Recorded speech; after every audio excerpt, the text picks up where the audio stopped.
My colleague Greg Hunt and I will be announcing a new initiative this morning for the Coral Triangle. Our initiative is an extension of our commitment to the preservation of coral reefs in our region, and I have just spoken at the Congress about what Australia is doing to preserve and conserve the Great Barrier Reef here in Australia, what I believe is a case study for international consideration of best practice in conserving coral reefs. Our announcement today is that Australia will be providing a further $6 million to what's called the Coral Triangle Initiative, and that will be supporting about 120 million people in our region who rely on rich and diverse marine life for their livelihoods. This is part of the Australian Government aid program, Overseas Development Assistance. It's consistent with our focus on sustainable economic development, private sector growth, and the empowerment of women. The economic empowerment of women, these are the three pillars of our aid program. So our contribution to the Coral Triangle Initiative will focus on these areas of leveraging the private sector and driving sustainable economic growth. And one of our main tasks will be to develop a regional approach to building ecotourism, as we have achieved so successfully in Australia. So, for example, in Timor-Leste, we will be working with them to develop their ecotourism in that country.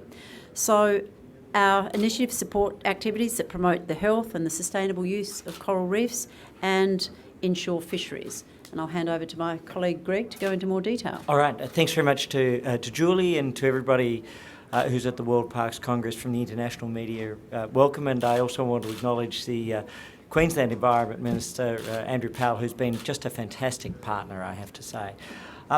So really there are two parts to what we want to announce today. There's the Coral Triangle Initiative and there's an additional Great Barrier Reef initiative in terms of marine debris. In terms of the Coral Triangle, it's a partnership with 6 nations that are central to it.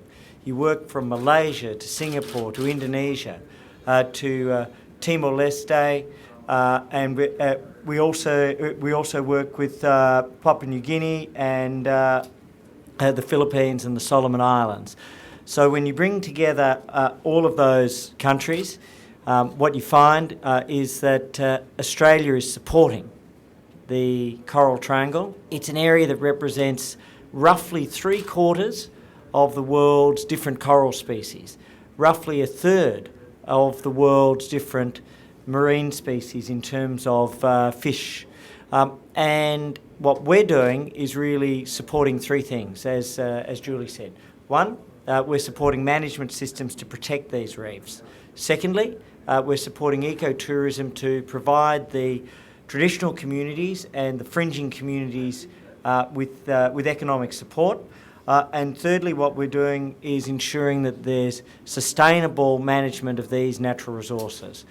It's an important contribution with the critical nations, with outside of that partnering with Singapore and other countries to support the member nations of the Coral Triangle Initiative. Then at home, I also want to announce that there will be $700,000 on top of everything else which has been discussed to assist with marine debris within the coastal zones of the Great Barrier Reef. It's an important initiative working with local communities and with traditional owners. One of the things I want to emphasise is the work of traditional owner groups up and down the reef in terms of managing the reef and the land that's adjacent to it. This will be for groups such as Tangaroa Blue in the north and the Eco Barge in the south to clean up the coasts, to remove ghost nets, to remove marine debris, and it's all part of the process. So it's a contribution building on what we said last night, that Australia had committed to ending through the force of law, not just the practice that we've already done of turning around 100 years of sediment disposal within the marine park area, and also having achieved our international IUCN Aichi target of 17% of land mass now being covered by terrestrial protected areas. Thank you very much, and we're happy to take any questions. You mentioned the target on the 17% protected one area the IUCN says is lagging behind is on ocean protection. And obviously Australia will play a big role in that Sure. in terms of the proposed marine reserve, which you've gone back to the drawing board in terms of the management plans. What kind of assurances can you give that Australia will play its role in Sure, the oceans? there are three assurances. Firstly, the international goal is 10%. Australia is at 36% of our marine areas being covered by marine protected areas. Secondly, we've guaranteed that all parks have permanent ongoing status. Thirdly, we've guaranteed that all boundaries have permanent ongoing status. So there's a review of some of the uses, but the 36% is enshrined in law. The parks are enshrined in law, and the boundaries are enshrined in law. Added to that, we've just made the announcement today to help protect the Coral Triangle through the Coral Triangle Initiative and the countries of those zones. Mr. Hunt, I was wondering whether you could elaborate a bit more on what you said last night about banning dredge for being done in the heritage area. I mean, that's sort of different from the wider area against Great Barrier. No, with respect, it's almost identical. What you find is that we inherited, as Minister Bishop alluded to today, a century-long practice. There were 5 major potential dredge and disposal plans. All of those disposal plans for the reef have been ended. When you head north from Gladstone to Balaclava Island, to Hay Point, to Abbott Point, to Townsville, we inherited massive disposal proposals from the previous Labor government in Australia. They're all gone. And I do want to acknowledge the Queensland government and the Queensland Minister Andrew Powell. This would not have happened without him and Jeff Seeney and Campbell Newman. That's a century's practice. But even the practice that we inherited just over a year ago, all of those proposals now for disposal within the marine park are gone. Secondly, in terms of the future, we will use the Great Barrier Reef Marine Park Authority Act, which is the appropriate vehicle to put in place this ban in legislative form. The mapping of the two areas is almost identical. It's 99% common is the figure from the Great Barrier Reef Marine Park Authority. So can I just check, does that change the situation with the Adani expansion, what we were talking about earlier this year, about dumping it in water and then on land? Well, the World Heritage Committee asked us to investigate options for disposal on land, and the Queensland Government, in conjunction with the Commonwealth, has said that they will no longer seek a marine disposal, and they have accepted the advice of the World Heritage Committee, and they will do it on land. Can I ask, in terms of that World Heritage Committee, do you feel the Australian government is doing enough to meet what they've asked you to do? Look, I will obviously let them speak for themselves, but the big thing, the profound thing, the change of history which was asked for and requested was to address the century-long practice of disposal of sediment within the marine park. That has ended for capital dredge forever. The next thing is that what we see is only yesterday, Julia Martin-Lefebvre, the Director General of the IUCN, was asked this question, and she described the cooperation as being excellent, and in particular she described her position and the IUCN's position as being optimistic, and she said that in a very warm way. That reflects what we've received privately across the nations with whom we've spoken and the different international partners. I should add that Australia has also appointed one of our most experienced and senior diplomats, Peter Woolcott, as Ambassador for the Environment, and he will continue to work closely with the World Heritage Committee on any concerns that they have. So we take this very seriously and have committed a great deal of human and financial resources to ensuring that we do meet their concerns. Sure. May I ask about the US-China climate deal? Does the deal announced change the way Australia will prepare for its pledge for next year's Paris Summit on climate change? Well, the first thing is we welcome it. this is a very important thing. We have called for a foundation stone for a good global agreement of the US and China cooperating together. It's a very important outcome for the world, with the US adopting a reduction in their overall emissions and China setting themselves the target of peaking.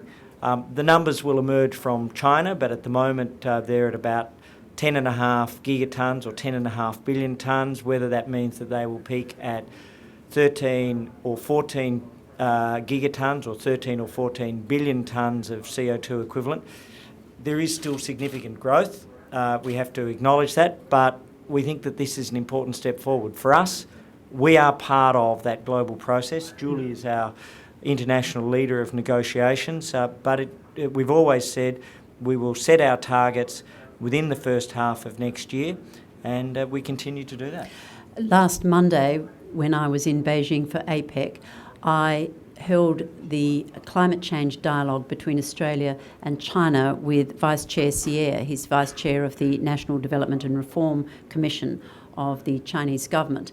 This was an initiative that was instigated by former Foreign Minister Alexander Downer in 2004, and we are the only country other than the United States and the EU that has a climate change dialogue with China. So I revived the dialogue. We met for about 4 hours on Monday and talked through what Australia will do to meet our 2020 target, what China is currently doing. And so I had an expectation that the United States and China would make such an announcement. Indeed, Australia has been urging the major economies, the major emitters, specifically the United States and China, to announce their post-2020 positions so that other countries, for example, Australia, responsible for 1.5% of global greenhouse gas emissions, are able to make an appropriate, relevant and proportionate response. And as Minister Hunt said, we will do that in the first half of next year. The conference in Lima, Peru, next month, I will attend on Australia's behalf, and we will work with other countries to ensure that there's a global response in the lead up to the Paris meeting in the second half of next year. So, Minister, are you saying that you knew this deal with China was going to happen, and given the scale of the cuts that we're expecting, does that perhaps make Australia's 5% target look a little weak? No, we're talking about our target to 2020. This is a bipartisan target, a bipartisan commitment from the previous government and this government to reduce our greenhouse gas emissions by 5% on 2000 levels by 2020. We are confident that we will reach that target. What the United States and China are talking about is post-2020. And so we are currently reviewing our post-2020 position and had urged both China and the United States as the major emitters to make clear what their position post-2020 would be so that other nations could make a considered and proportionate response. So, as Minister Hunt said, we welcome this announcement. I'm not saying I knew the specifics and that it was going to occur yesterday, but I was aware that the US and China have a climate change dialogue, as does Australia, as does the EU. Yeah, I might just add something there on comparing apples with apples. I know that Joe Hockey was talking this morning, and he was absolutely right in what he said. When you look at the period from 1990 to 2020, the full range of the two Kyoto periods and the different baselines, the US's reduction from 1990 to 2020 is minus 5%. Australia is almost exactly the same, almost entirely comparable over that 30-year generational period. If you look at the current US base, from 2005 to 2020, the US is minus 17, and if you use the same base for Australia, we would be minus 12%. So actually within the same ballpark. Now what the United States has done, and we really do welcome this, is to set an additional target for the period from 2020 through to 2025, and that's what we'll now consider. And I think it's a great thing for the world they've done it. Question for Minister Bishop. It's understood John Kerry spent about 9 months on this in China, talking back and forth. And he's also called climate change the overriding challenge of the world, and Angela Merkel and David Cameron have used similar language in the past at various times. I wonder if you would kind of join with them with that kind of level of ambition, because Australia's level of ambition on climate change has been questioned in Well, I don't believe it's been questioned. I've appeared at a number of climate change summits in recent times and have had very good feedback about our commitment and our dedication to this bipartisan target, and also the details of our direct action plan, which is similar in many respects with what China is proposing to do. I mean, I discussed with Vice Chair Sier China's equivalent of an emissions reduction fund and China's equivalent of planting trees and smarter technologies and greater energy efficiency for buildings and households and businesses. So very similar actions being taken. The only difference from the previous government and this government is that we don't believe in punitive taxes, we believe incentives, and that's what other nations are doing as well, providing incentives for changing behaviours. So I believe that Australia has been responsible, will continue to be responsible, and the dialogue I had with China on Monday was very positive and very productive. In fact, I invited Vice Chair Seir to come to Australia to hold the next dialogue, because I wish it to be an annual dialogue, to hold the next dialogue in Perth. Yes, a little bit of hometown bias. Special pleading. I did suggest that I he would have might said like the to visit Mornington Western Peninsula. Australia. Yes, I know you would have. But anyway, I've invited him to visit Perth so that we can continue to have this discussion in the lead up to the Paris meeting in the second half of next year. All This right. deal's compelling though, right? Just finally, just something. This US-China deal is compelling for Australia, isn't it? The EU Compelling. Compelling in terms of the ambition of cuts, because the EU. But this is what we've been asking.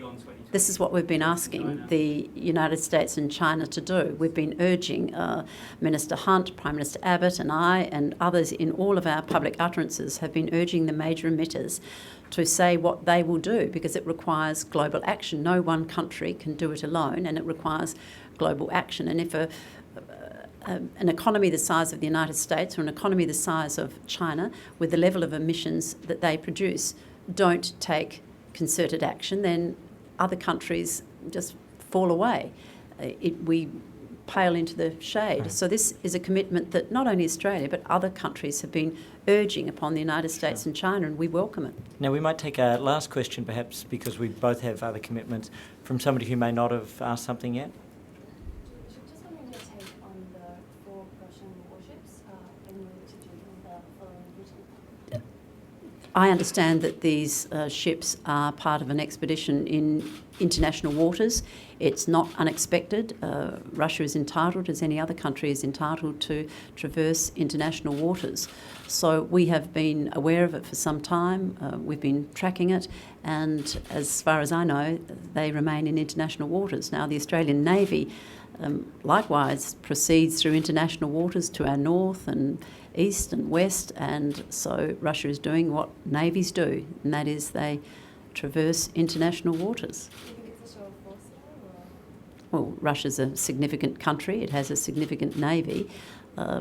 It's like saying when the United States is in the Pacific, is it a show of force? Well, it's a significant country with a significant navy. When Australia heads up through the international waters in Southeast Asia and North Asia, is that a show of force? Well, Australia's a significant country with a significant navy, and we're required to undertake exercises from time to time, and as long as it's done in international waters, then Russia is doing what other countries around the globe that have navies do. All So right. not unexpected. Can I ask one question briefly about Gail Kelly, who has announced her retirement from Westpac from February.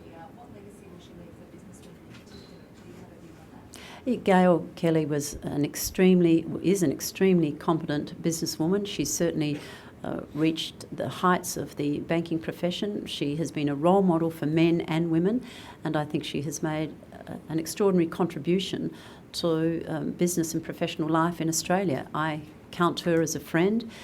We've worked together on many initiatives. CommBank has been a partner with the Department of Foreign Affairs and Trade in a number of strategic issues, particularly in the Pacific, and so I think she's been a fantastic role model. Please could I ask one more? I realise One more, you have one to more. go, but there are reports that the Egyptian president has issued a new decree that foreign prisoners could be transferred or should be transferred rather to their home countries. What do you know of that, and could it help Peter Grester and his colleagues? We are in constant communication with the Egyptian authorities. At this stage, Peter Gresta's appeal has been listed for the 1st of January 2015. We're providing all possible consular support, and we're continuing to make representations at the very highest level with the Egyptian authorities. Whether this matter or this announcement impacts on Peter Gresta's case is something we're seeking to verify. Thank you. Okay, thank you.